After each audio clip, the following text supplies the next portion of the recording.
Viewers, آج ہم بات کریں گے مری کی تاریخ کے بارے میں۔ سب سے پہلے ہمارا چینل سبسکرائب کر دیں۔ مری کی تاریخ چند سو سال پرانی ہے۔ ترکوں نے امیر تیمور کی میت میں 15ویں صدی میں برِ صغیر پر لشکر کشی کی تھی، جو کہ 1525 میں مغل سلطنت کا حصہ رہی۔ اس وقت یہاں گھنے جنگلات کے سوا کچھ نہ تھا۔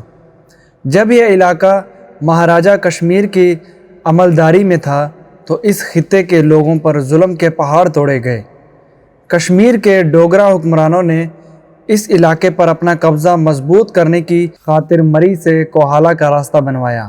مری کے پہاڑی قبائل نے ظلم و تشدد کے خلاف آواز اٹھائی اور پوٹھا شریف کو اپنا مرکز بنا کر مہاراجہ کشمیر کے خلاف اعلان جنگ کر دیا۔ اس لڑائی میں فعال قبیلہ ڈھونڈ عباسی کو بہت نقصان پہنچا۔ 1849 میں یہ علاقہ انگریزوں کی عملداری میں آیا۔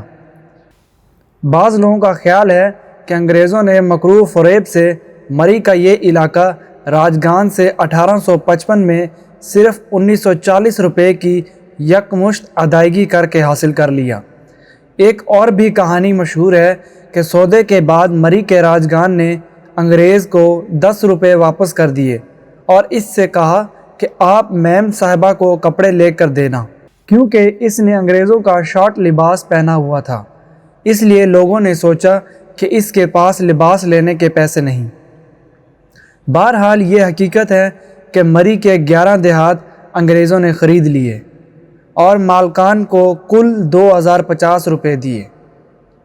مسیاڑی گاؤں کے لوگوں نے زمین بیچنے سے انکار کیا تو انگریزوں نے 4017 مورخہ 23 نومبر 1855 کو لارنس چیف کمشنر پنجاب کے ذریعے مبلغ 50 روپے سالانہ پٹے پر زمین حاصل کر لی اور گاؤں کے لوگوں کو پٹے کی سالانہ رقم 50 روپے ملنے کا سلسلہ ماضی تک جاری رہا۔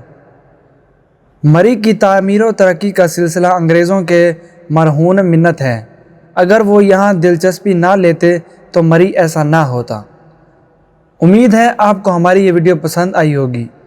اسے لائک اور شیئر ضرور کیجیے گا اور سبسکرائب کرنا مت بھولیے گا۔ شکریہ۔